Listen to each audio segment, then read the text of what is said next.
O sea, ¿qué es lo que falla para que algo que se supone que es un refugio, un edificio, se convierta en, bueno, en una trampa? Pues la respuesta, como casi siempre, está en la física y en la ingeniería. Vale. Para entender por qué se caen, lo primero es lo primero, hay que entender qué es un terremoto. ¿Qué fuerzas son las que libera? Todo empieza muy abajo, bajo nuestros pies. Es que el planeta no es una roca quieta, para nada. Son estas placas enormes, las placas tectónicas, que se están moviendo sin parar. Chocan, se rozan y claro, todo ese movimiento va acumulando una tensión, pero una tensión brutal. Y de repente, ¡pum! Toda esa tensión acumulada se libera y lo hace en forma de ondas. Es como cuando tiras una piedra a un lago, ¿no? Pues esas ondas son las ondas sísmicas. Son las que viajan por la Tierra y hacen que todo tiemble aquí arriba, en la superficie. Y aquí viene lo más interesante, el concepto clave, la inercia. A ver, imaginemos que vamos en un autobús y arranca de golpe. El cuerpo se nos va para atrás, ¿verdad? Pues eso es la inercia. A un edificio le pasa exactamente lo mismo. El suelo se mueve de forma súper brusca, pero toda la masa del edificio, por inercia, quiere quedarse en su sitio. Y esa lucha, esa pelea entre el suelo que se mueve y el edificio que quiere estar quieto, es lo que genera unas fuerzas bestiales que pueden hacerlo pedazos. Y claro, esa lucha de la que hablamos no es aleatoria. Se rige por esta fórmula, la segunda ley de Newton, que seguro que nos suena. Fuerza es igual a masa por aceleración. Y aquí la letra clave, la que nos importa, es la m, la de masa. O sea, cuanto más pesa un edificio, más fuerza va a tener que soportar. Por eso, en un diseño para terremotos, el propio peso del edificio es un enemigo. Vale, ya entendemos las fuerzas. Ahora vamos a ver los errores, los fallos de diseño que hacen que esas fuerzas se conviertan en un desastre. Vamos a destapar esos fallos fatales que los ingenieros intentan evitar sí o sí. Este es un clásico. Y es terrible. A la izquierda vemos el dibujito, el esquema, y a la derecha, la cruda realidad. Piensa en un garaje, por ejemplo. Una planta baja que es casi todo pilares, sin muros. Es mucho menos rígida, es más blanda que los pisos de arriba que sí tienen paredes. ¿Qué pasa en un terremoto? Pues que todo el movimiento, toda la deformación, se concentra justo ahí abajo. Y las columnas simplemente revientan. No pueden con ello. Entonces, aquí hay una idea fundamental, una filosofía de diseño que se llama columna fuerte, viga débil. ¿Qué quiere decir esto? Que los ingenieros prefieren, y con mucho, que se rompan antes las vigas que las columnas. Porque a ver, si falla una viga, el daño es local, más o menos controlado. Pero si falla una columna, como se ve en la imagen, se pierde el pilar que aguanta todo, y eso puede llevar a un colapso total, en cadena. Y este es otro fallo, quizá menos obvio pero igual de peligroso. Imagina una columna, y al lado le ponen una pared, un murete, que no llega hasta el techo. Pues esa pared hace que la parte de la columna que queda libre, ese trocito, sea súper rígida, y toda la fuerza del terremoto se va a concentrar ahí, en ese punto. El resultado, se rompe de forma muy violenta, por cortante, como se ve perfectamente en la foto. Es un fallo tremendo. Ok, ya hemos visto los problemas. ¿La solución? Pues está en el esqueleto del edificio, y en un material que es el protagonista absoluto, el hormigón armado. A ver, ¿qué es el hormigón armado? Pensemos en el hormigón normal. Es como una piedra. Si lo aplastas, aguanta muchísimo. Pero si intentas estirarlo, se parte enseguida. El acero, las barras de hierro, es justo al revés. Aguanta un montón cuando tiras de él. Bueno, pues si los juntas, creas un supermaterial. Uno que aguanta tanto la compresión como la tracción. Y eso, para los terremotos, es perfecto. Esta imagen lo explica de maravilla. Pensemos en una columna de hormigón armado como si fuera nuestro propio esqueleto. Las barras de acero largas, las verticales, son los huesos, son las que aguantan el peso. Pero, ¿qué pasaría sin los ligamentos? Pues que los huesos se saldrían de su sitio. Esos ligamentos son los estribos, esas piezas de acero horizontales que lo abrazan todo. Vamos a ver ahora en detalle cómo funcionan esos ligamentos de acero, porque son los verdaderos héroes silenciosos que mantienen el esqueleto unido cuando todo se mueve. Básicamente, para hacer estos ligamentos hay dos maneras. Para las columnas que son rectangulares o cuadradas, se usan estribos, que son como anillas de acero. Y para las que son redondas, se usa un zuncho, que es como un muelle, una espiral continua. Son distintos, sí, pero su objetivo es exactamente el mismo, el confinamiento. Aquí se ve la diferencia perfectamente. A la izquierda el estribo, a la derecha el zuncho. ¿Qué hacen los dos? Pues abrazar con fuerza el hormigón que hay dentro y las barras verticales. Ese abrazo es lo que impide que el hormigón explote hacia afuera y que las barras largas se doblen como si fueran espaguetis. Eso es el confinamiento.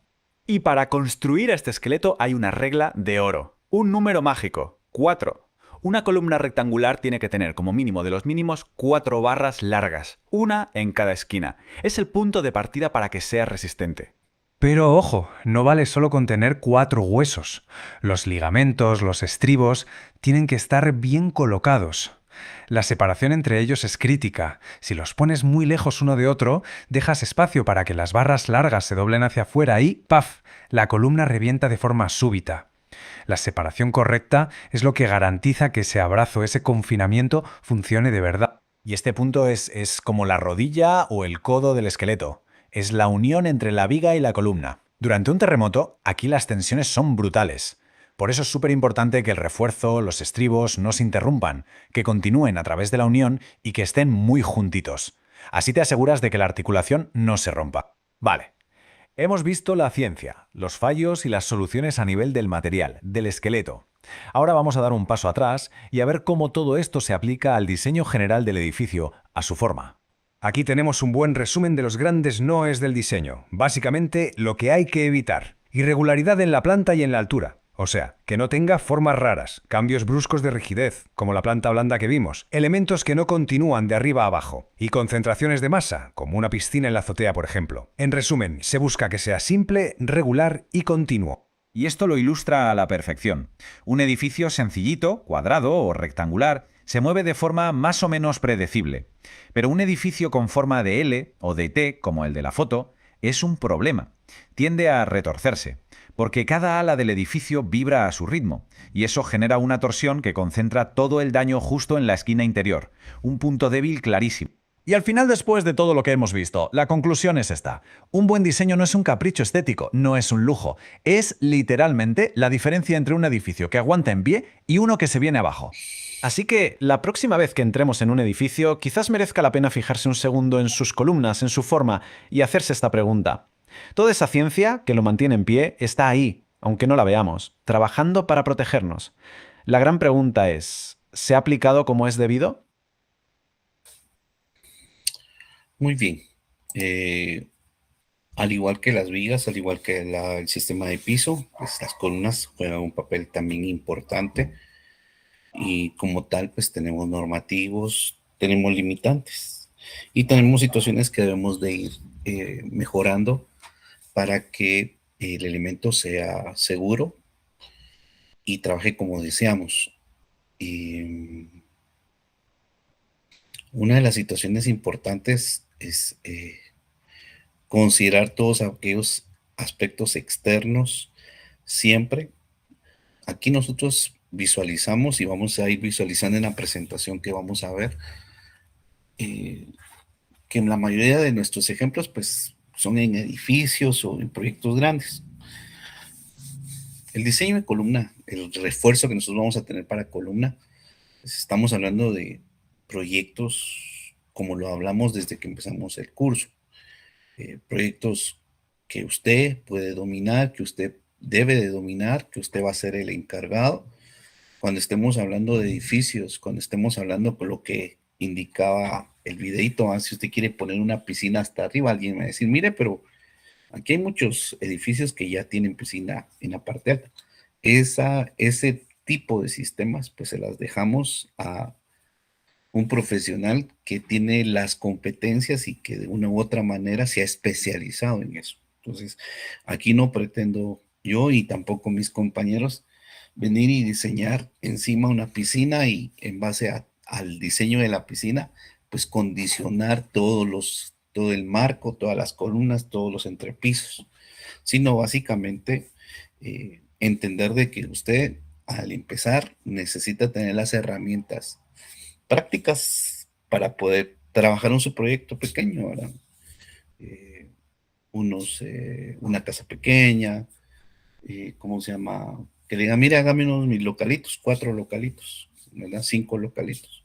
O mire, hágame un muro perimetral, ¿verdad? O cotíceme un muro perimetral. O mire, tenemos techo de lámina, queremos que sea techo de concreto armado.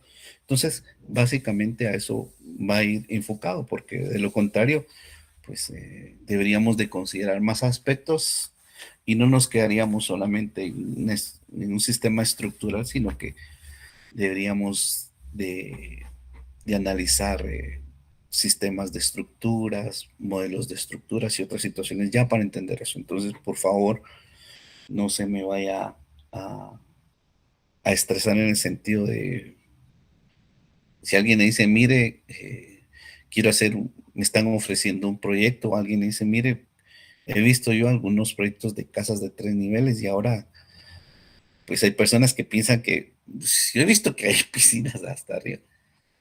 Entonces, si eso es así, lógicamente eso ya tendría usted que contratar a un ingeniero que tenga una especialidad en estructuras para que él pueda diseñar todos los elementos, porque al final estos elementos adicionales que no son tradicionalmente ubicados en estos lugares, pues sí, hoy en día ya se ve. Hace unos meses, este año que hubo temblor fuerte, vimos que en este caso hubieron en países, ¿verdad? Donde las personas están en un décimo, doceavo, quinceavo nivel en una piscina y pues el edificio se comportó como se esperaba, pero ahí hay otro tipo de situaciones fuertes que tienen que ver. Entonces, por favor, lo suyo y lo mío en este curso es básico, es para iniciar, es para que usted tenga idea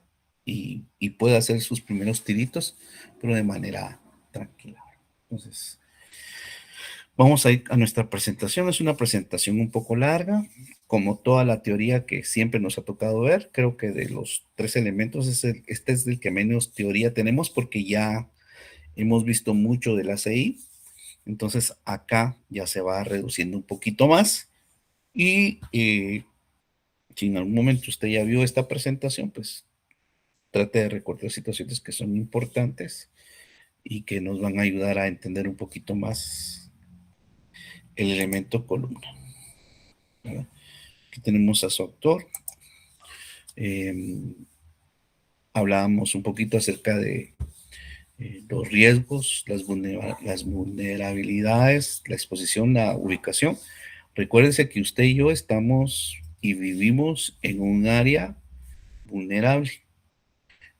Si usted vive en zona 10, zona 15, así, no, claro que sí, porque al final estamos cerca de volcanes, ¿verdad?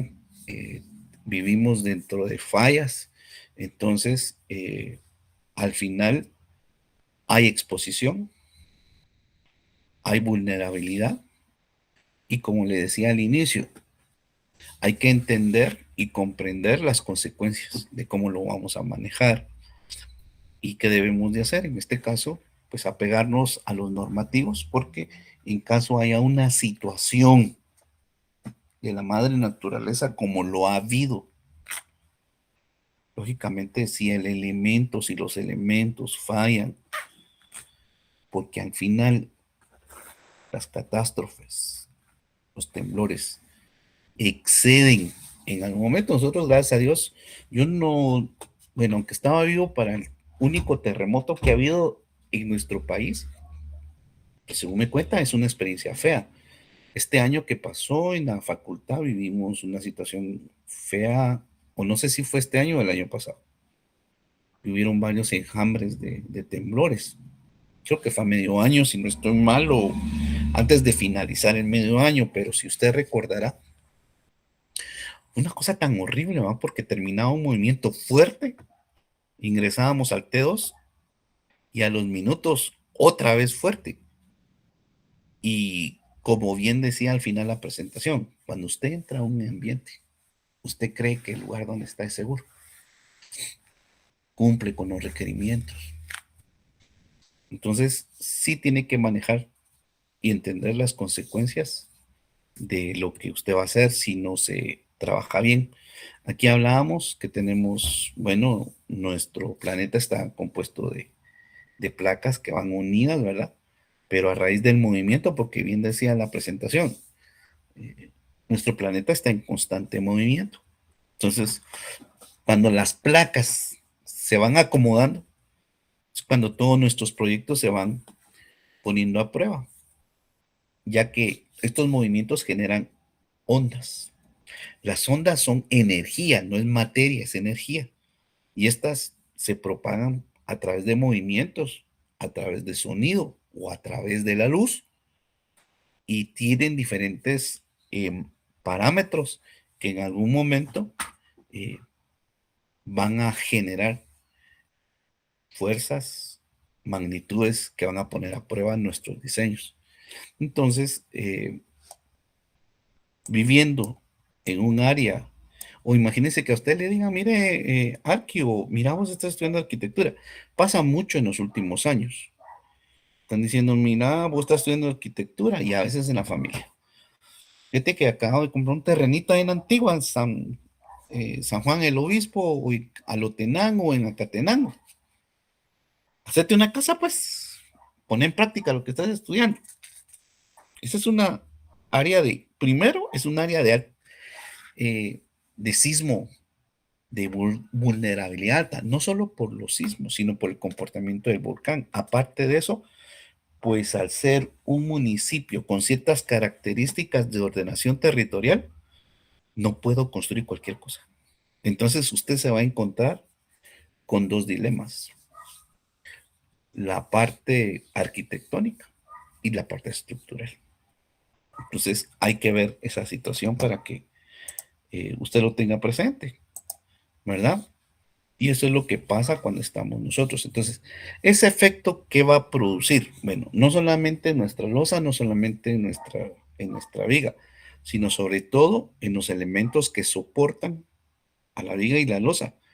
Recordémonos que las columnas van a tender ¿cómo se llama? A moverse de manera lateral, y eso me va a generar pandeos, ¿verdad? Y esos pandeos me van a generar esfuerzos de corte y momentos. Entonces, al igual que las vigas, vamos a reforzar longitudinal y con estribos, que son los que van a amarrar. Pero ustedes vieron que en las vigas como mínimo eran dos varías. Aquí ya nos lo dijo la presentación. Como mínimo 4 varías, una en cada esquina. Entonces veamos qué más nos dice.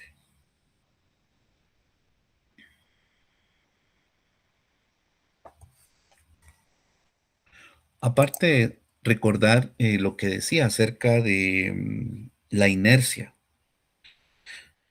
La inercia es una propiedad que tenemos todos. La tiene usted, la tengo yo, la tiene un pedazo de madera, la tiene un pedazo de aluminio. Y es una propiedad de los elementos que mide la resistencia frente a la flexión o al plandeo. O sea, dígale a sus compañeros que le agarren el brazo y que traten de doblárselo. De manera instintiva, su cuerpo se va a rigidizar. A eso podríamos llamarle la inercia, ¿verdad? Usted va a querer doblar una viga, doblar una columna, doblar una losa. Esta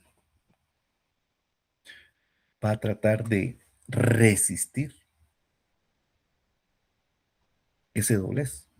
Entonces, en algún momento, esa resistencia frente a la flexión y frente al pandeo, cuan mayor es la inercia, más rígida y estable va a ser el elemento. En el caso, si fuera una columna, cada vez que hay este tipo de movimientos, mi columna, en la medida en que tenga más rigidez, va a ser más estable bajo las cargas, no solamente axiales. Cuando se refiere a axiales, son las cargas que en algún momento afectan directamente a la columna, y las cargas laterales son aquellas que se generan por los movimientos que tenemos acá. ¿Va? Siempre hay que considerar que en la física está presente en todo momento en lo que hacemos, y la segunda ley de Newton es una que pues vemos, solo que no sabemos diferenciar. Esta nos indica que va a existir una fuerza cuando una masa experimente un traslado, una aceleración.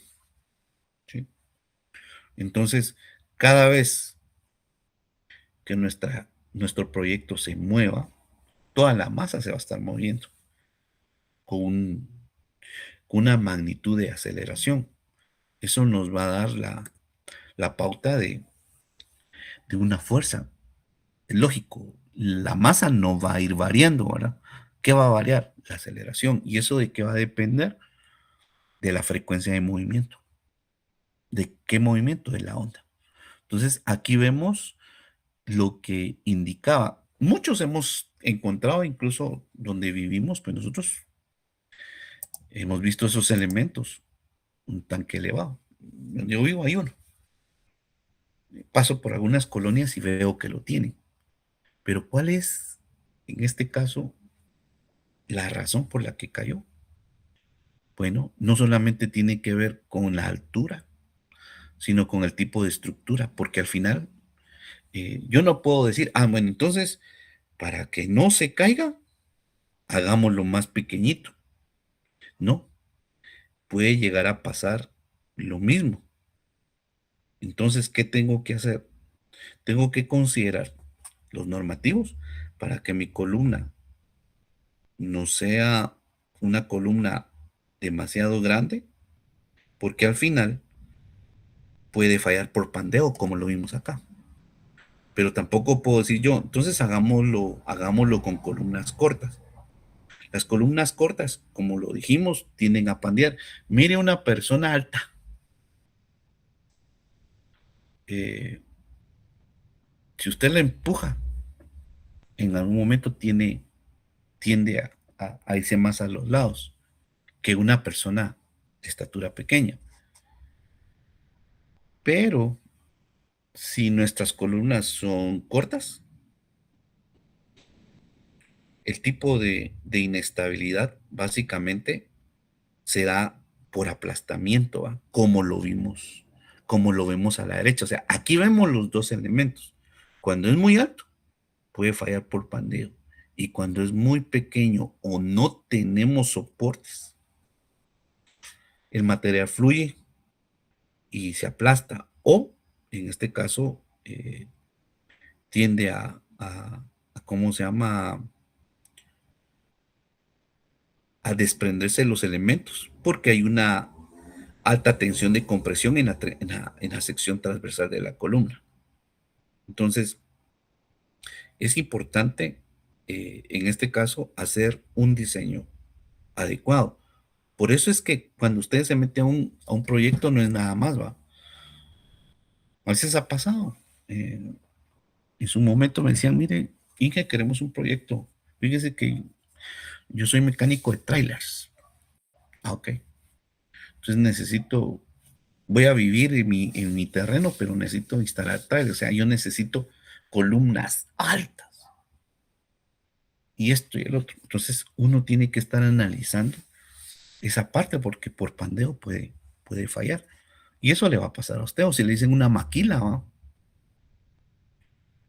Pues hay muchos aspectos que tiene que considerar para que no haya ningún inconveniente. Y aquí vemos.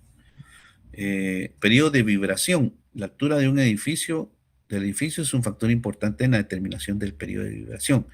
Entre más alto es un edificio, el periodo de vibración es mucho más alto. Cuando me refiero a la vibración, me refiero a que hay constante movimiento. Este ejemplo menciona un edificio de 40 pisos. Eso ya se quedó corto, ¿verdad? Estamos frente a mega obras que desafían las alturas. Entonces, ellos trabajan, en este caso, con cargadores especiales que lo que hacen es desacelerar esa vibración. Pero aquí es bien importante recordar algo por nuestras columnas. Si tenemos columnas altas, no solamente vamos a tener el problema de pandeo, sino vamos a tener un periodo de vibración mucho más alto.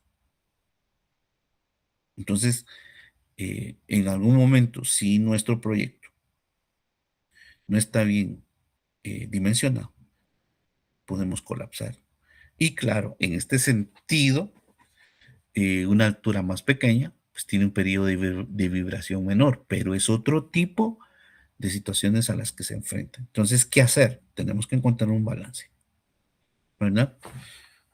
Eh, Aquí va indicando a un equipo cuánto es su periodo de vibración.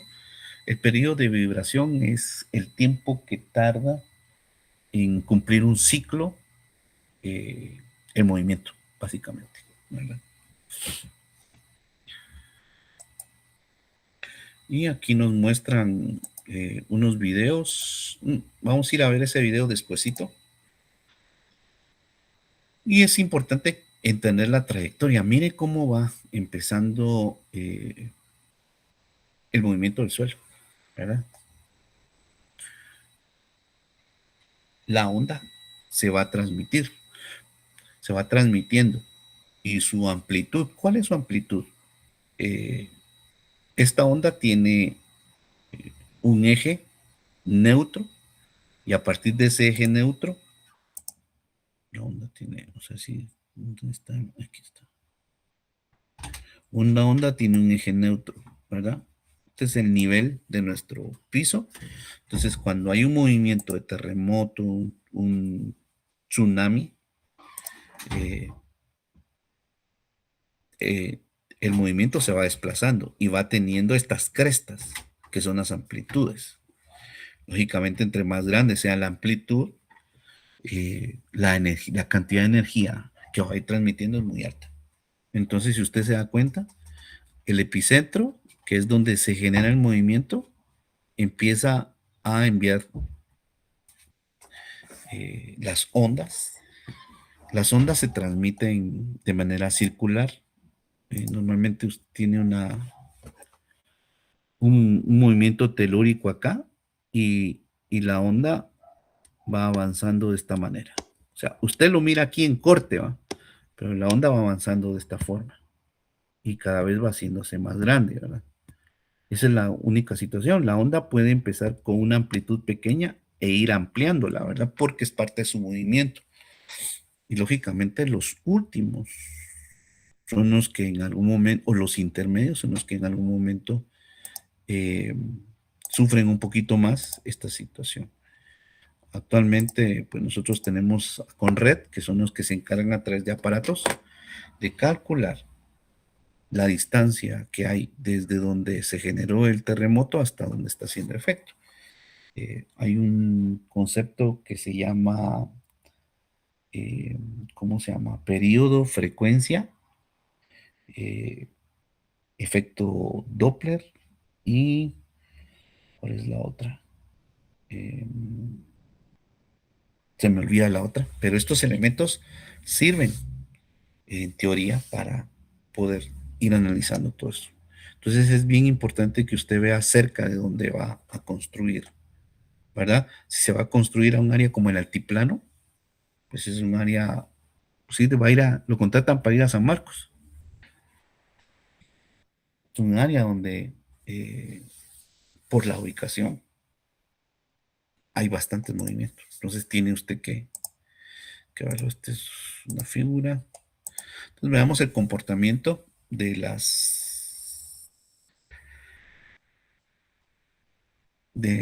los elementos sismorresistentes, un movimiento ligero, un movimiento mediano y un movimiento fuerte. Todo se va a ir sometiendo. Recuerdo que en una ocasión un cliente que me solicitó diseñar y construir su casa, pero él estaba en una especie de, no le podemos decir ladera, pero su terreno estaba al nivel de una calle y al fondo de ese terreno había un desnivel casi de 3 metros, ¿verdad? Entonces yo le decía, mire, vamos a tener que poner un muro de contención, porque atrás de él no había nadie que ya hubiese construido, ¿va? Y aún así tendríamos que poner un muro de contención. Entonces le decía, mire, tenemos que poner un muro de contención porque cuando venga el primer temblor, la casa se va a ir para atrás, ¿va? Porque a la par teníamos una casa de 4 niveles en un lado y en otro lado teníamos una casa de 2 niveles. Entonces le digo, la casa se va a ir para atrás. Y segundo, se va a sentar. Entonces se hicieron los costos del muro de contención y de la compactación, que era súper importante para que hubiera menos asentamiento. Y era increíble que el costo del concreto y de todo esto solo en el muro de contención era el 20% de lo que íbamos a gastar, el 30% de lo que íbamos a gastar en muros, en columnas, en vigas, en losas. Y me decía el nombre, no lo hagamos. No, porque usted a mí me va a ir a traer. Entonces, mire, hagámoslo de piedra, hagámoslo. Él, en su limitación, indicaba, pero tengo que evitar esto. Cuando hay un movimiento, se va a dar esta fuerza axial, perdón, esta fuerza horizontal que vemos acá, y también el momento, que es lo que va a buscar. El momento lo que busca es doblar, ¿verdad? Cuando hay un temblor y usted ve que se mueve su casa de manera horizontal, no solamente se está pandeando, esa fuerza está siendo transmitida de manera que lo que quiere el movimiento es que esta parte se doble para acá y esta parte se doble para acá. Entonces no solamente hay un pandeo, sino también tenemos fuerzas laterales que están actuando. Imagínense en la costa, donde en el puerto. En el puerto, alguien dirá, mire, ahí no hay temblor, va. Tenemos tsunamis, pero en algunos momentos se experimentan ráfagas de viento en lugares donde hay huracanes de 200 kilómetros por hora, de 100 kilómetros por hora. Póngase frente a esas ráfagas usted de viento. Ponga un edificio. Ahí lo va a aguantar. Claro, pero esas fuerzas también están contribuyendo a que el elemento esté siendo sometido. Y ahí vamos viendo. Entonces, es importante que usted, por favor, como arquitecto, eh, considere a otras ramas que le van a apoyar, por decirle un estudio de suelos, ¿verdad? Cimentación en suelo no compresible. Si usted mira, el terreno está plano, excelente, no tenemos que hacer nada. Haga su estudio de suelos para ver cuánto es la capacidad de soporte del suelo, cuánto es la capacidad de saturación del agua, ¿verdad? A veces no le dicen a uno, mire, aquí era un terreno baldío y vinieron a tirar ripio, ¿verdad? Y uno no sabe. Entonces sí tienen que considerar esto. Cimentación en suelo compresible. La asentación, lo que le digo yo, se asienta. Vaya usted al mar y en algún momento camine por la arenita. Pero si hay una parte que está sin compactación, cuando usted mete el pie, pone el pie o pone sus bases, se asienta, se hace para abajo. Entonces sí es importante verlo.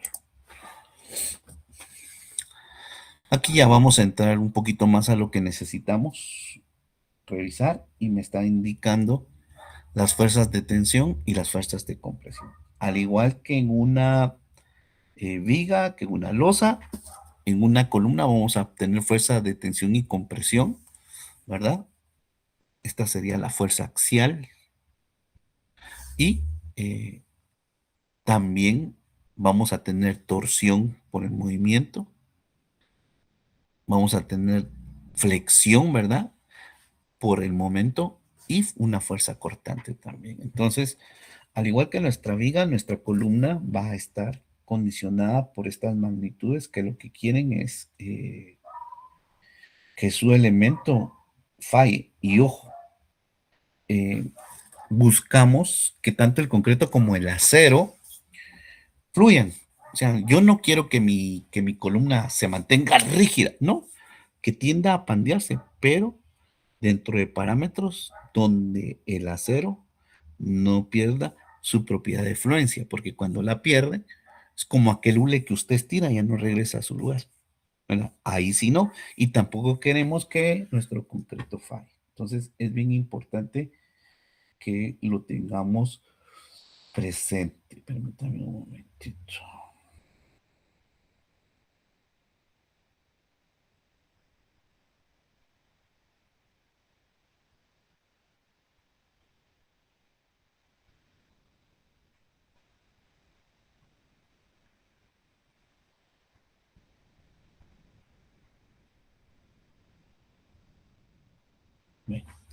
Gracias.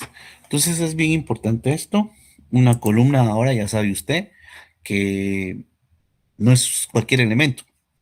Métale 4 hierros y póngale estribos número 3 a cada 15. Ahí se va. Se lo digo porque usted va a tener que lidiar con maestros de obra que tienen a veces 15, 20, 30 años de experiencia. Aunque cada vez esos maestros andan desapareciendo, le cuento. Porque ya muy pocos quieren trabajar. La albañilería es una profesión muy digna, pero bastante sacrificada. Entonces, miren lo que pasa cuando tenemos carga axial. Eso pasa mucho en columnas cortas. ¿Verdad? ¿Qué pasó? Todo el peso de arriba para abajo. ¿Sí? Entonces, afortunadamente ahí no se cayó el elemento, no dice, pero mire lo que puede pasar cuando tenemos una columna demasiado corta y con una carga axial fuerte, ¿va? La concentración de las magnitudes es mucho mayor. Aquí vemos, a simple vista, diríamos, bueno, pero si las columnas se miran robustas, no hay ningún inconveniente, sí, pero el refuerzo y la resistencia al concreto. Recuérdense que aquí no solamente me estoy fijando en el confinamiento, en las distribuciones de acero, en el tipo de barra de acero. No, también tiene que ver con la resistencia de mi concreto. Y de allí, en muchas ocasiones, en mi tiempo se daba mucho eso. En mi tiempo estábamos acostumbrados a que contratábamos a un maestro de obra, una cuadrilla de albañiles y fundíamos nosotros.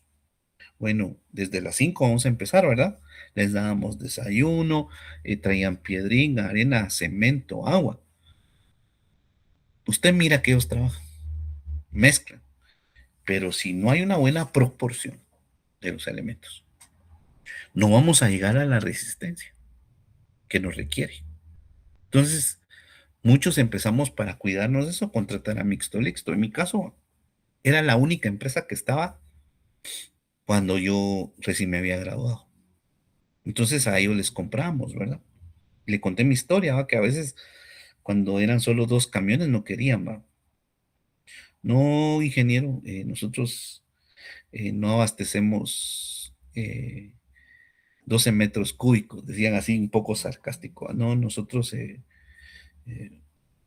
abastecemos, creo que eran, si no estoy mal, tenían una cantidad de metros cúbicos, pero normalmente en una casita se le iban a uno, 2 camiones, 3 camiones, eran más o menos 18 metros cúbicos por losa, ¿va?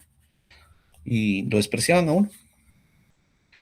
Después, gracias a Dios, empezó la competencia y eso hizo que Mixto Lixto, después ya lo llamara uno. Y que le cuento que para mejorar nuestro servicio, bajamos la cantidad de metros cúbicos que necesite. Lo único es que tenemos que organizarnos porque a veces no es el día que usted necesite por logística. Y uno decía, a la que joder, ¿va? Si era mucho, pues ya miraba uno, pero eso también tiene que ver. Entonces, aquí, si fuera usted, ¿qué dice? Sigue en pie esto, y es que lo peor es que no sabemos si eso está deteniendo, soportando más edificios. Si fuera el último nivel, pues usted dice, bueno, no hay problema, quitamos todo, ya no hay nada arriba, pero si es el primer nivel y arriba tiene varios pisos, ¿qué hace usted? ¿Qué medidas tomaría? Y si diseñó, ¿qué es lo más difícil? Es bien complicado.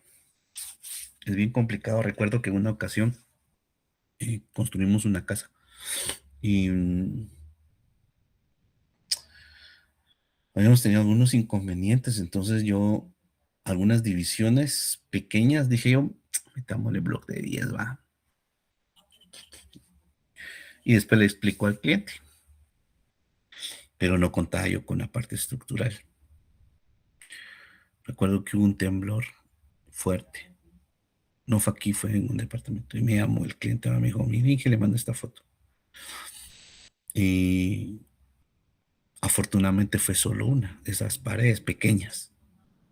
De bloque de 10 tenía una fisura. característica cuando teníamos un esfuerzo. Y me dijo, ¿qué va a hacer? Bueno, vamos a botarla y vamos a colocar de 20. Y me dijo, ¿y por qué no mejor la hacemos de concreto? Claro. Yo le dije, no, porque ahí sí le tocaría a usted pagar, va, porque aquí lo que era de 20. Yo le puse de 10 con tal de optimizar el espacio, le dije. Al final me tocó pagar. Le al albañil, comprar esos blocks, llevar el material. Y aprendí que me tengo que regir a los normativos.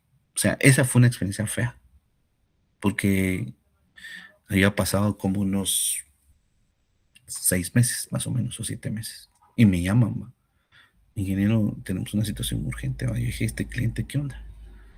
Y lo primero que pasa en la cabeza de uno es, ¿cómo planifico todo? Entonces uno dice, bueno, se sentó, se fisuró, pero ¿por qué? ¿Qué habrá pasado? Va? O necesita que trabaje algo. Y hasta cuando mira uno la foto, dice, oh. Entonces uno ya sabe. Dice, ah, sí, tiene razón. No tenga pena, se lo vamos a cambiar por bloque de 20 y vamos a reforzar con unas soleritas. Con eso se acabó. Fue un trabajo de menos de una semana. Quedó muy satisfecho el cliente, pero yo aprendí mucho eso. Entonces es importante eso, mecanismos de daño estructural, cuando no se trabaja bien esto. Y mire todo lo del pandeo, ese delta. Entonces el mecanismo es que se mueva y que regrese, no que haya un daño concentrado. Aquí hay un daño concentrado. ¿Dónde se da más? En los nudos. Y es lo que decía el video. ¿Ah? ¿Cuál es el punto crítico? Donde se une el manguito, o sea, su hombro, el brazo, el esternón, la clavícula. ¿Qué pasa si ahí le llegara a pasar algo a uno? Complicado porque el movimiento de brazo, la respiración, el manguito, la clavícula. Entonces, en esos lugares es donde hay una mayor concentración de momentos y de cargas axiales. Hay que tener mucho cuidado con esos nudos, porque si hay un colapso, ahí no se cayó, pero ese edificio ya hay que botarlo y puede ser que sea solo una columna. Entonces hay que estar muy atento a lo que usted mira. Aquí, miremos esto. Es una columna corta. ¿Lo ha visto usted? Sí. Es posible que lo haya visto. Entonces tenga cuidado. Tal vez usted dice, lo que pasa es que quería, ¿cómo se llama? Y que se viera el otro lado, que se viera todo. Tenemos que tener mucho cuidado porque hemos platicado acerca de las fallas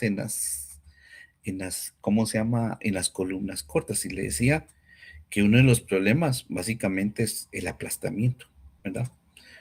El material fluye, ya que su longitud no les permite pandearse, ¿sí? Como es corta, usted va a decir, no se va a pandear, pero se va a aplastar. Entonces hay que tener mucho cuidado con eso. ¿Verdad? A veces puede pasar, imagínense que aquí tiene el comedor y a la par tiene la sala. Yo quiero ver qué tendría que hacer. Hacer más robusta la columna, posiblemente. Revisar bien el refuerzo y la resistencia del concreto. Pero si en algún momento usted ve eso, hay que revisar. Dígame. Inge, perdone, yo he visto que a veces lo que hacen es que el muro no lo conectan en sí con la columna, sino como que También, le dan un espacio. también esa es otra forma, porque al final, al momento de conectarlo con el muro, literalmente actúa, ¿verdad? Entonces, ¿qué va a pasar? En esta parte donde están unidos, acá, hay esfuerzo, pero por ser pequeña, esto va a tender a aplastarse. Entonces, sí tienen que ir viendo todo eso. Eh, miren, en la universidad, que le enseñen todo a uno. No, honestamente. ¿Por qué?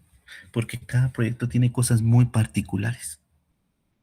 Es como que yo le diga, mire, siempre va a diseñar usted columnas cuadradas. No, puede ser que alguna vez, por arquitectura, incluso, esto viene de todos ustedes como arquitectos. O sea, si por mí fuera, todas las columnas fueran cuadradas, pero es porque mi formación está desde un punto de vista sismoresistente. La suya no. Su formación es darle estética, darle vista, que haya una fluidez entre un ambiente y otro y que se vea bien. Entonces, por momentos esa fluidez y esta vista, pues requiere de situaciones que estructuralmente van a ser un desafío. Entonces, una de esas sería, pues, no unir. Y dice, pero ¿cómo? Bueno, se levanta el murito y pues se pone algunos elementos que permitan que entre el muro y la columna, normalmente ustedes ven que las bodegas las hacen de acero, ¿va? Entonces, ¿el muro qué? ¿Lo pegan? No, lo van levantando a la par y lógicamente dejan juntas de dilatación para que, acuérdense que los materiales tienden a expandirse y a reducirse, ¿va? Por los efectos externos. Entonces, pues no va a haber ningún inconveniente. Pero son situaciones tan pequeñas que tenemos que tener cuidado porque para nosotros puede ser. Aquí hay una situación de cómo se llama, de lo que hablamos de las columnas cortas. Miren cómo es, o sea, si la columna estuviera sin el muro, entonces nuestro diagrama de momentos y de cargas laterales sería el grande. Ahora, ¿qué pasa si yo hago un muro y dejo columnas cortas? Hay una mayor concentración de los momentos en la columna y mire, el tamaño de ellos es mucho mayor. Entonces hay que tener mucho cuidado porque en algún momento, usted ha visto esto, ¿ah? Hay escuelas públicas que tienen su muro, su columna y tienen este muro y aquí le ponen vidrio. Pero como bien decía nuestro compañero, es posible que esto solamente sea un elemento estético. ¿Y ahora qué hacen? Usted se da cuenta que en los grandes edificios hacen el marco rígido de acero o de concreto y todos los elementos que van dándole forma al proyecto y cerrando espacios son elementos que tienen propiedades donde su peso es más ligero y su resistencia es fuerte, como cuáles, el aluminio, ¿verdad? Yo trabajé un buen tiempo, según yo iba a trabajar poquito, pero trabajé un buen tiempo en una empresa que se dedicaba a la venta e instalación de aluminio y vidrio.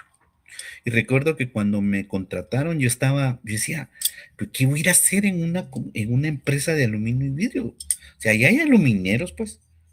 Y platicando con el dueño, pues me decía, mire, lo que pasa es que nosotros trabajamos en edificios y trabajamos en obra monumental y trabajamos en residenciales de alta gama, diría alguien más. Entonces, necesitamos hacer diseños que consideren aspectos estructurales. Claro, ellos tenían programas, yo más o menos tenía idea de estos elementos, entonces me enseñaron a utilizar los programas, pero yo tenía que dar mis criterios, qué resistencia quería, qué inercia quería, cómo quería que se comportara el elemento. Entonces ahí fui aprendiendo.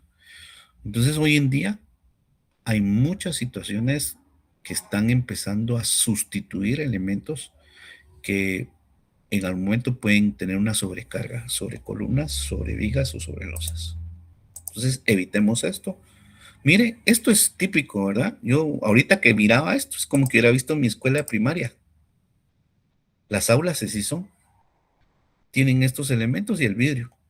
Incluso algunas tienen a la mitad, ¿a que sí? No sé, un su colegio.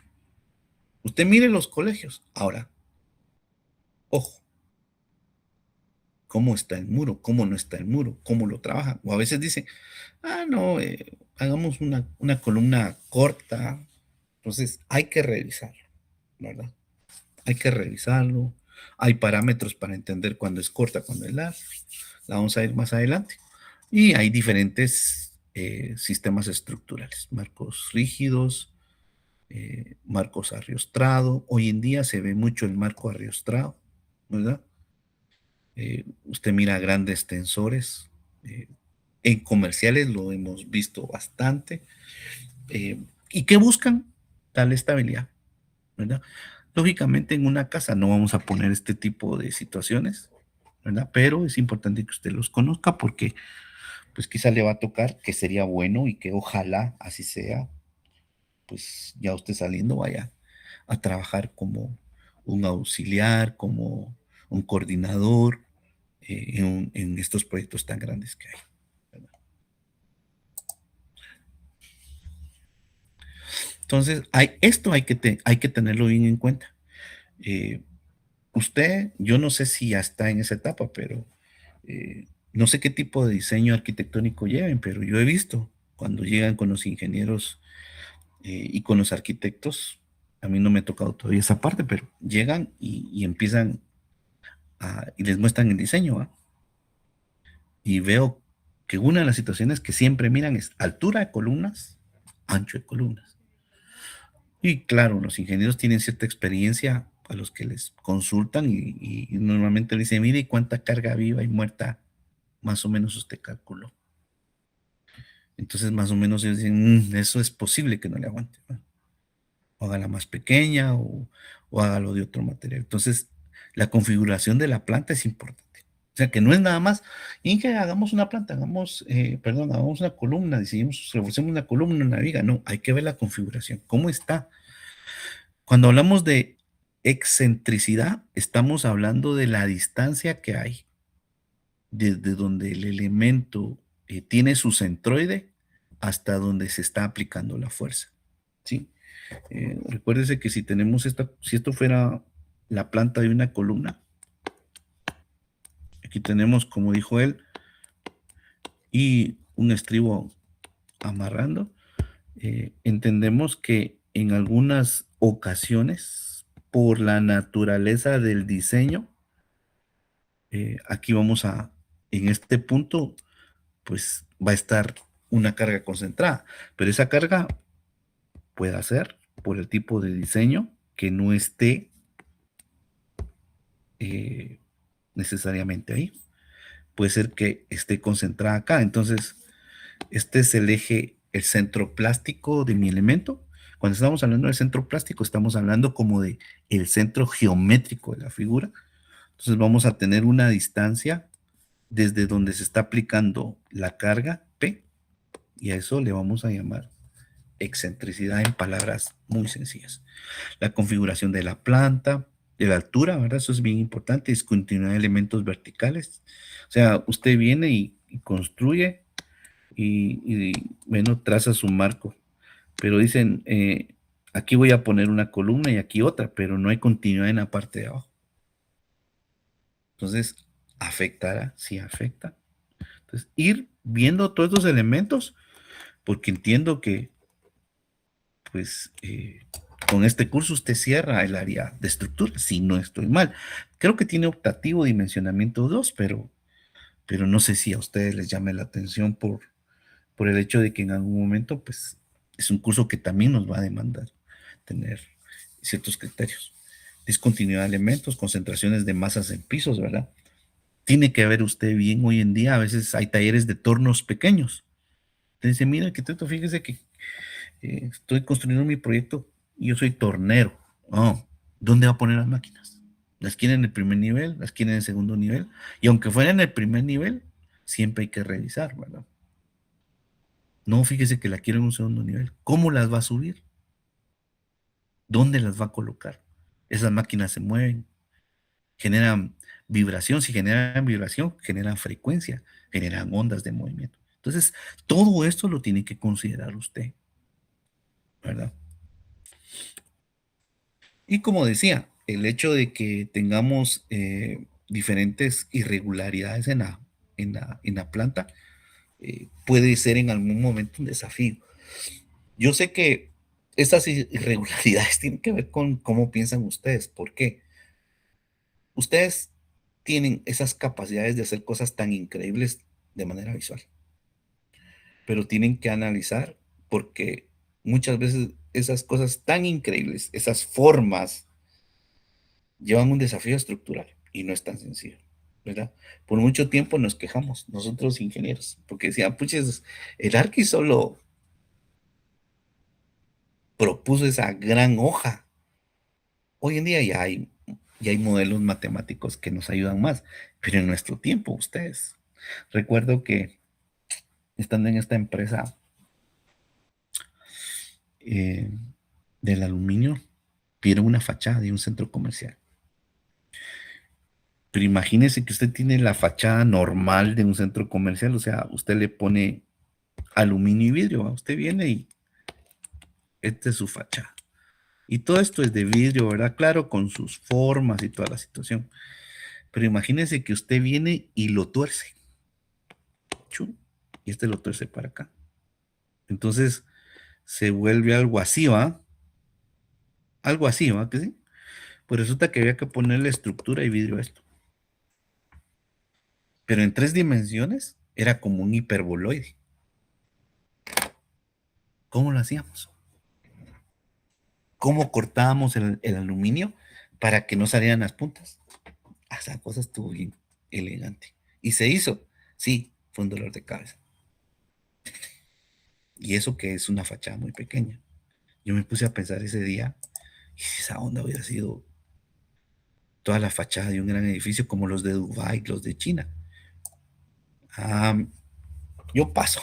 La verdad, no tengo esas competencias, pero es interesante cómo esa vez yo entendí eh, que esas irregularidades también las tengo que considerar. Y aquí hay, ¿verdad?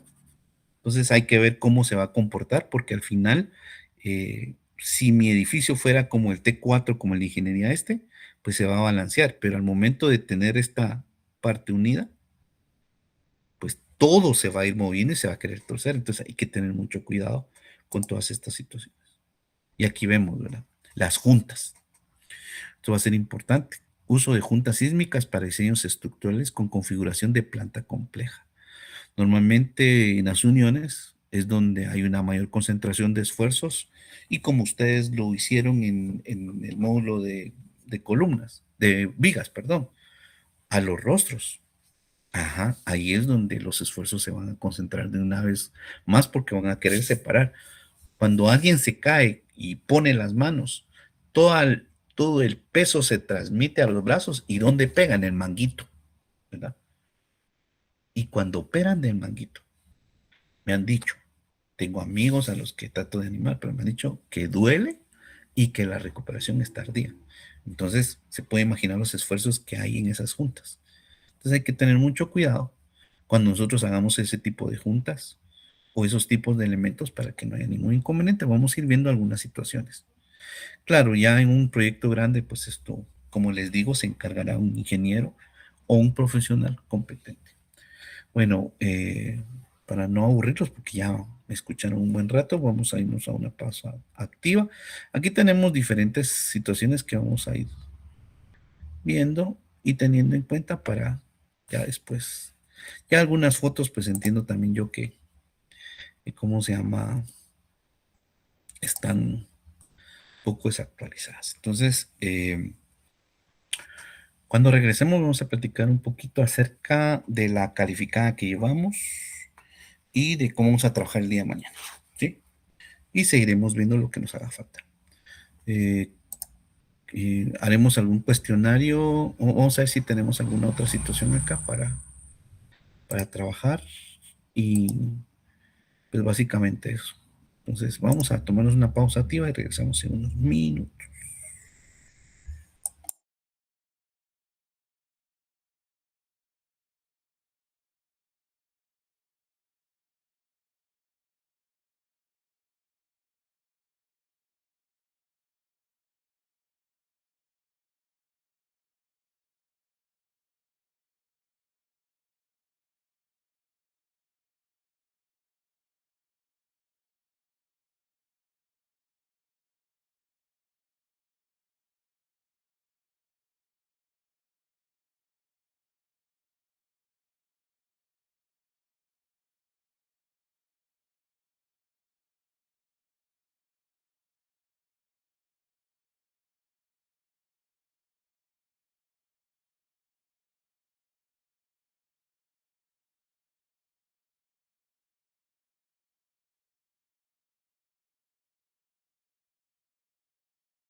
Muy bien, estimados estudiantes, hemos hecho nuestra pausa activa. Ha sido necesaria hoy. Hoy ha sido necesario. Muy bien, por favor, toda su atención para evitar malos entendidos. Vamos a dar información acerca de las calificaciones. He enviado a través del Classroom la indicación de que ya terminé de calificar los carnet pares, ¿sí? Los carnet pares. Entonces, en la indicación dice que a partir de las 11, o cuando terminemos, ¿verdad? Por favor, aquellos alumnos y alumnas que tienen inquietudes con sus notas, por favor, hacerlas llegar. Yo no voy a calificar nada en ese momento para atender esos correos. Por eso, si entró un correo antes, recuérdese que se dio la instrucción que se iba a avisar cuando ya se hicieran las revisiones para que no se queden correos ahí rezagados. Otra de las situaciones importantes, por favor, si usted tiene una duda, trate la manera de indicar de manera técnica y breve por qué usted no está de acuerdo o qué tipo de explicación quiere. Pero no me vaya a salir con que, mire, es que se parecen, mire, casi son iguales. No, sino que, ¿cuál es el fundamento técnico por el cual usted tiene dudas o tiene alguna situación que requerir? Por favor, eso es importante. Después de esto, no, hombre, María, en el nivel que usted está y están sus compañeros, no es posible, pues. Acuérdese que la formación que estamos tratando de que ustedes tengan es una formación, porque el peso que ustedes llevan cuando salgan es de la USAC, es fuerte, ¿verdad? No es posible. Falta una tarea que es de 10 puntos, esa la vamos a trabajar el día lunes para cerrar todo lo que es zona. Entonces, por favor, carnet pares, a partir de que terminemos la clase, tendremos ese lapso hasta las 12 para que ustedes me hagan llegar sus comentarios. Pero como se los dije, por favor, ser objetivos y sobre todo con fundamento. En la etapa en la que ustedes están, no pueden hablarme solo, es que se parecen, es que eso, no. Mire, aunque no son iguales, no afecta en el diseño o qué pasó. Felicitar, hubieron, al menos dentro de los pares, han habido exámenes muy ordenados, muy claros y que siguieron las indicaciones que se les dijo, que era de trabajar con todos los decimales. Entonces, no hay variaciones tan grandes como con muy pocos estudiantes que, pues lamento que no hayan seguido esa instrucción, porque lo que se pretendía era que no hubieran tanta variación y tener que hacer una revisión, ¿verdad? Eso es lo que se busca. O sea, no es la primera vez que se hace curso y sé que una de las situaciones es que hay algunos que van a pegar y otros que no, pero que han hecho un trabajo adecuado y acorde. Entonces, hemos ido viendo cuáles son los factores que hacen que haya esa variación. Y muchas veces es que no trabajamos con todos los decimales. Cuando se trabaja con todos los decimales, los resultados van a ser iguales. Entonces, a veces es complicado cuando no se siguen las normas, ¿verdad? Y algunos otros que sí necesitan hacer su refuerzo. Entonces, por favor, tómenlo en cuenta para evitar inconvenientes, porque si me llega un correo después de ese tiempo, pues no, ya voy a estar calificando a los impares porque necesitamos también, ellos necesitan su nota, ¿sí? Entonces, seguidamente empezaré a calificar impares y nuevamente, cuando ya termine, les voy a mandar el mismo mensaje indicándoles, compañeros, jóvenes, he terminado, por favor, enviar sus inquietudes para ser atendidas, ¿sí? Si yo estoy calificando y en ese momento usted me manda un correo, no le voy a poner atención porque yo estoy calificando. En cambio, cuando yo termine, pues yo sé que los correos que ingresen serán para verlos, para analizarlos y darle una solución. Básicamente es eso. Entonces, no sé si hay alguna consulta con esto o está claro lo que estoy indicando, ¿verdad?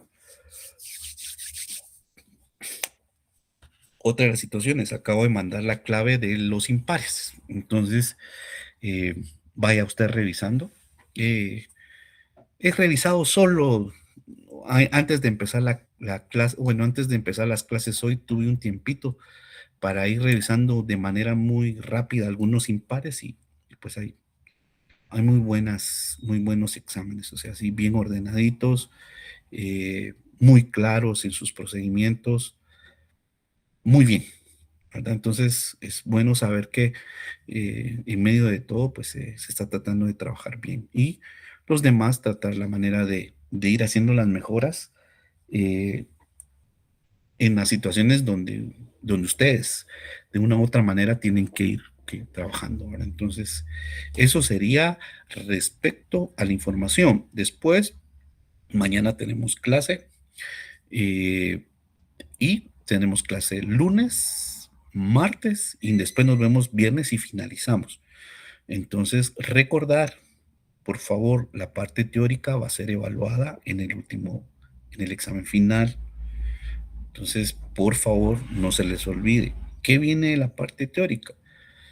Situaciones muy concretas como criterios que deben ya empezar ¿cómo se llama?, apropiarse para el diseño de refuerzo en vigas, diseño de espaciamiento en losas y ahora en columnas.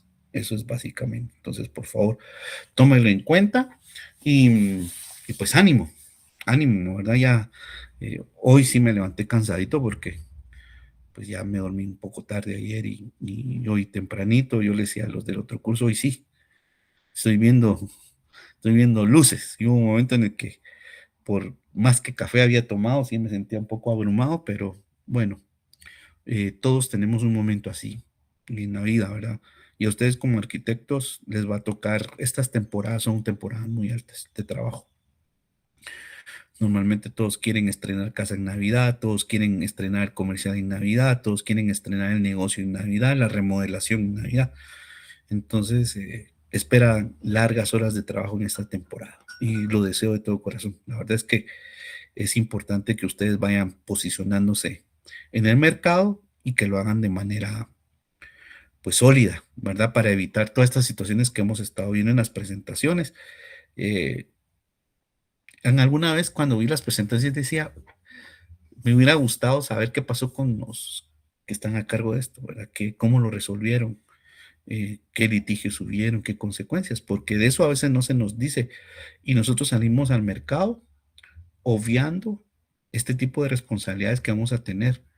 Y como les decía, yo no he tenido la oportunidad de ir a juicio contra alguien que haya diseñado mal.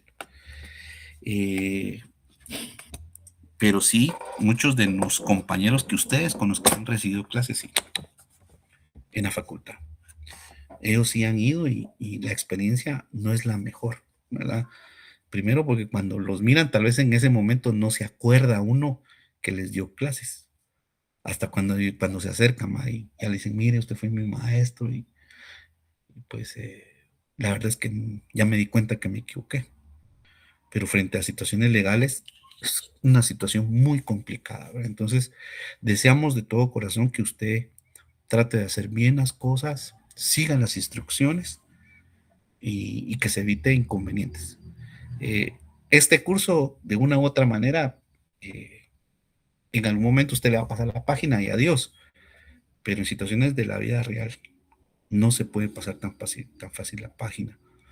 Y yo se lo digo primero porque creo que como docente mi labor no es solamente enseñarles la parte académica, sino contarles un poquito de mi experiencia, porque al final, pues a mí no me gustaría estar en situaciones, no me gustaría que ustedes estuvieran en situaciones que tal vez yo estuve alguna vez, y si no las estuve, gracias a Dios, pues sí las vi, y es feo, ¿verdad? Es feo. Entonces, animarles nuevamente y tratar la manera de hacer conciencia. Hoy en día, las competencias, dentro de las competencias que las empresas, que las grandes empresas están sugiriendo, no solamente están viendo la parte académica, sino también están viendo las competencias ejecutivas. ¿Cuáles son las competencias ejecutivas?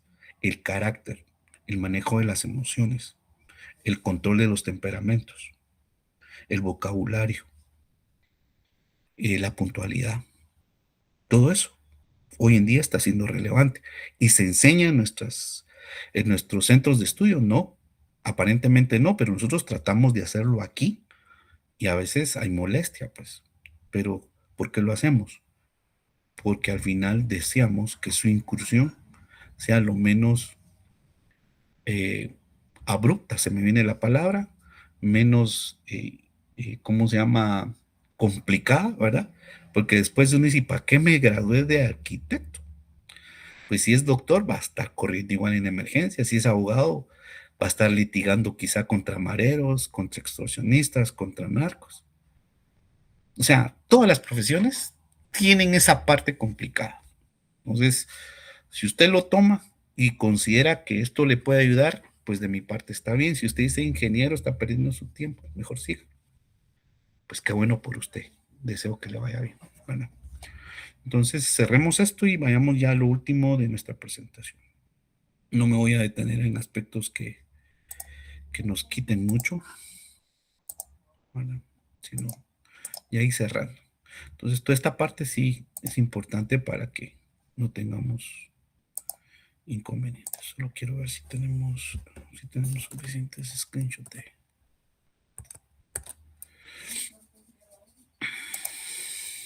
Ah, solo una tengo. Deme un momentito. Ah, estoy compartiendo pantalla. Deme un minutito entonces. Deme un minutito. Ventana. Ok. Compartir. Buenísimo. Buenísimo. Ahí está. Solo voy a tomar un screenshot porque no tenía todavía tanta evidencia de esto. Perfecto. Bueno, vamos con la última.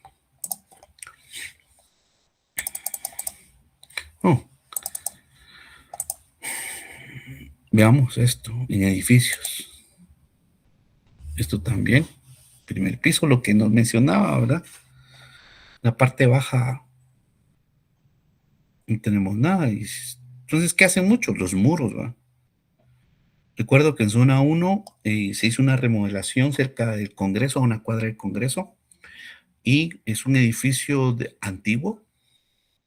Se construyó en los años, entre los años 70 y los años 80, y una inmobiliaria y de esos grandes inversionistas, pues empezó a venderlo como Airbnb y también como apartamentos. Nosotros trabajamos toda la parte de aluminio, ventanería y todo. Y el primer nivel era así parecido.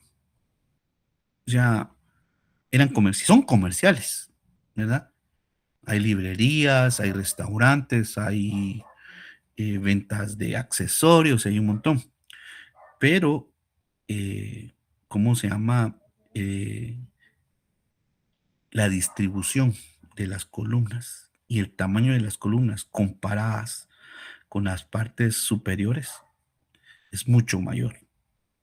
Porque cuando yo vi esto y vi ese edificio, dije, y les dije a los arquitectos, miren, y ya Conred autorizó que hicieran remodelación porque es una edificación antigua. Entonces ellos tuvieron que hacer muestreo del concreto para ver qué resistencia tenía. Hoy hay pruebas de carbono, hay un montón de pruebas que se hacen, no necesariamente acá, pero sí se pueden mandar a hacer al extranjero para saber el tipo de condición que tiene el proyecto y cuánto aproximado de vida le da. Y eso se terminó, yo creo que son proyectos de 1970 y 80. Ellos hicieron las muestras, hicieron toda la evaluación estructural, no solo de ese edificio, han comprado donde no se imaginan. Y hoy en día esos edificios son una belleza, después de todo lo abandonado que estaban. Les han dado, en algunos han certificado para 50 años más. Entonces, los cuates compraron esas edificaciones a un buen precio, le invirtieron y están haciéndola. Entonces, pero tiene que ver todas estas situaciones. Interacción de elementos estructurales y no estructurales. Aquí, en algún momento las paredes, ¿verdad? Empezaron a ceder también, dependiendo el tipo de conformación que tiene.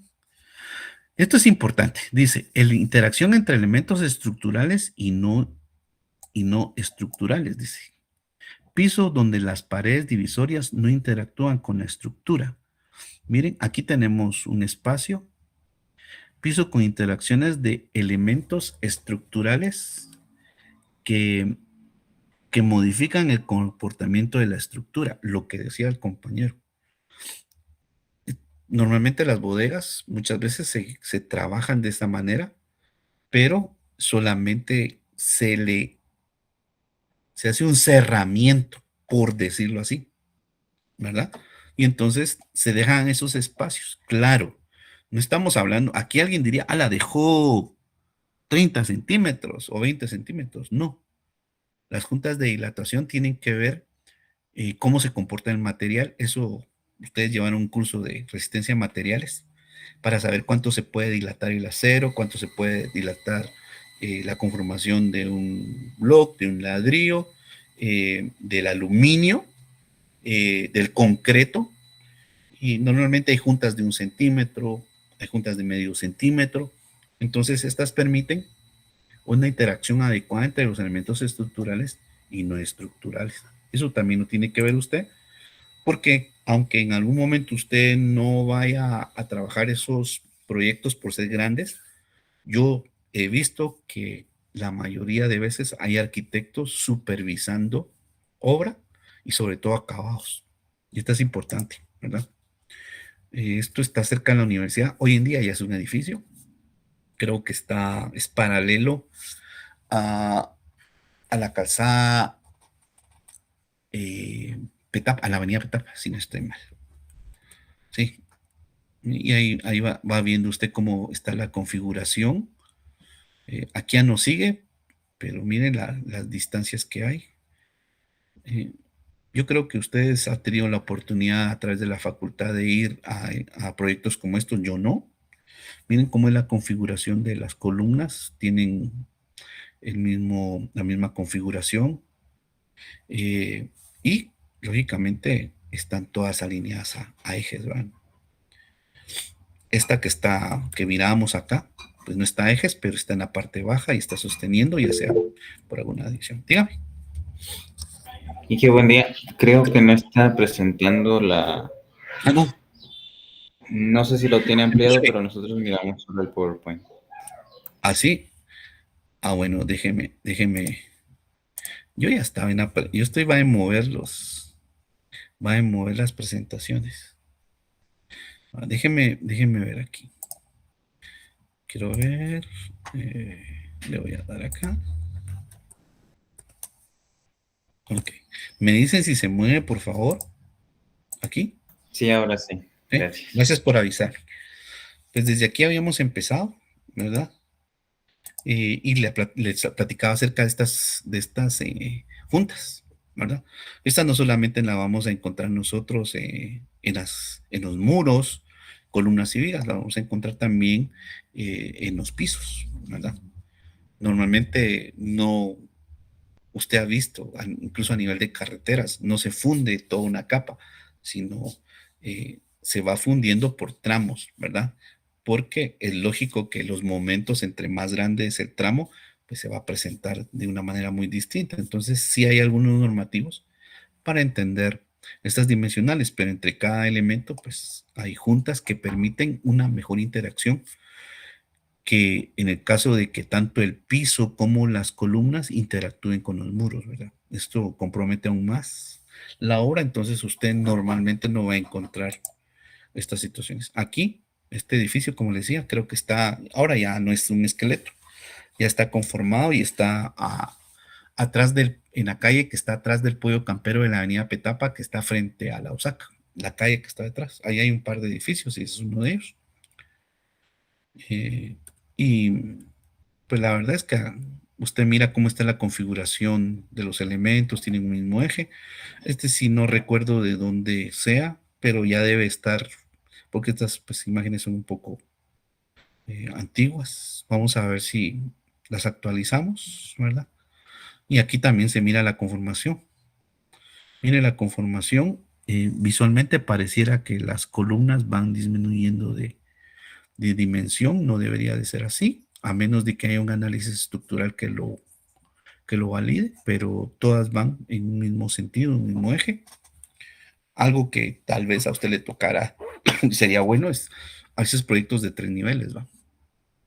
Pues hay que trabajarlo como marcos rígidos y ver todos esos aspectos que yo le digo. Aquí es donde se mira los elementos estructurales y complementarios, ¿verdad? La pared solamente sirve, el bloque solamente sirve para cubrir, no va unida a la estructura, aunque hay juntas de dilatación para que tampoco en algún momento haya alguna situación que comprometa. Y mampostería reforzada, todos esos elementos, ¿verdad? Que en algún momento usted ve. Choque entre vecinos comprometa la estabilidad. Si me preguntan cuál es la distancia mínima entre edificios, en este momento si no lo tengo, debe haber un normativo, ¿verdad? Aunque usted mira que están como pegados, siempre hay una junta, siempre hay algo, ¿verdad? Y para eso pues se ponen de acuerdo los vecinos, ¿verdad? Para que no haya ningún inconveniente. Y aquí vemos, ¿verdad? Zona de choque entre edificios, lógicamente hay que considerarlo, pero esto pues es solo para que usted lo conozca porque le decía, normalmente pues ya lo ve alguien que tiene todas esas competencias, ¿verdad? Miren ahí. Una adecuada separación entre edificios evita el choque. ¿Y para eso qué se hace? Bueno, en un simulador, toda la estructura se somete a movimientos sísmicos para ver cuál es su periodo de oscilación. Lógicamente, cuando hay una oscilación, hay una amplitud, le llamamos, que es cuánto se deflecta el elemento. Entonces sabremos más o menos cuánto es lo más que se puede deflectar el edificio en ambas direcciones y de acuerdo a eso pues se va trabajando, ¿verdad? Ustedes han visto en estos años que hay estos sistemas que sirven para absorber las frecuencias, los movimientos, ¿verdad? Esto hace que se mueva, pero que no se mueva como pandeo, sino se mueva como una cajita, ¿verdad? Cuando usted empuja una caja, toda ella se va moviendo. Entonces, eso es lo que están buscando hoy en día. Yo creo que han habido ya hay proyectos en la capital y creo que en algún momento alumnos de la facultad han tenido la oportunidad de ir a ver estos elementos que absorben esta energía, ¿verdad? Que la desacelera. Este es un laboratorio que solo los japoneses tienen, ¿verdad? Ellos normalmente tienen un laboratorio donde someten a movimiento las estructuras para saber cómo lo trabajan y por qué lo hacen ellos. No solamente tienen el recurso, sino que viven en un área donde están expuestos de manera alta a situaciones de terremotos, de tsunamis. Entonces, sus proyectos constantemente están sometidos a este tipo de elementos extras, ¿verdad? Fuerzas axiales, fuerzas de flexión, ¿cómo se llama? Fuerza de viento, ¿verdad? Ellos sí experimentan tsunamis y tantas situaciones. Imagínense cómo son los normativos ahí. Yo a veces me he puesto a pensar, ahora ya no, pues ya pasó ese tiempo. Pero cuando empecé a ver todo esto, me ponía a pensar lugares así como Japón, ¿verdad? Donde ellos están expuestos a muchos temblores. ¿Cómo son los normativos? Seguramente son más rígidos. ¿Y eso qué hace? Que sus elementos sean más seguros, ¿verdad? Y sus proyectos vayan buscando otro tipo de conformación constructiva. Hoy en día ya hay muchas, ¿verdad? Y no solo el acero, no solo el hormigón o concreto armado, como no hemos estado acostumbrados. ustedes que son de una generación donde había un reporte en la tecnología. Yo he visto ahora que hay versiones de un blog tipo Lego, ¿verdad? Que es un material muy especial, que no es plástico, ni tampoco es madera, ni tampoco es acero, pero tiene capacidades dúctiles que van a ayudar a mantener estable y que trabaje con una inercia adecuada y que el lugar sea seguro. Para eso, pues hay que investigar, meterse de lleno, ¿verdad? Acabados y tantas situaciones. Esto es solamente una muestra de el papel importante que juega una columna y que de una u otra manera debo, al igual que la viga y la losa, de ir considerando aspectos que poco a poco en obra pues se van a ir viendo, ¿verdad? Ahorita nosotros solamente estamos viendo su dimensionamiento desde lo básico, pero en la vida real ya usted tiene que considerar otros aspectos que poco a poco se le van a ir enseñando. Entonces, el día de hoy, esta sería solo la parte teórica de lo que es columnas. En la clase de mañana vamos a ir de lleno a lo que es el refuerzo longitudinal de una columna, qué aspectos son los que debemos de considerar. Como vigas y como losas hay un área de cero mínima. ¿Cómo se llama? A partir de ahí, pues hay que calcular los refuerzos. Lógicamente vamos a tener que encontrar valores de momento, valores de carga, que puedan ser analizados para fortalecer nuestra columna. No se trata de meterle un montón de hierro, porque si yo en algún momento la refuerzo con demasiado hierro, ya saben ustedes que el concreto va a explotar. Si yo no cumplo con el mínimo de acero, pues literalmente va a colapsar. Entonces, ¿qué quiero? Que tenga el acero necesario para que el elemento fluya con el movimiento sin llegar a un límite, a su límite elástico. ¿Qué significa? Que después del movimiento regrese a su posición y a su tamaño normal. No que ya no regrese, sino que haya una deformación. Entonces, ténganlo en cuenta. No sé si tienen alguna última consulta y les repito, en 15 minutos ya pueden empezar a hacer, o ya ahorita que terminemos, pueden empezar a enviar sus inquietudes, las vamos a resolver y seguimos calificando para los impares. ¿Alguna consulta, duda? ¿Duda? Si no la hay, nos vemos mañana. Dios primero. Vamos. Bueno, que tengan una buena tarde y pues si van a ir a algún comercial hay que taparse porque por lo visto va a ser igual que ayer. Frío y lloviendo. Bendiciones, cuídense bastante. Feliz día. Buen día, buen día.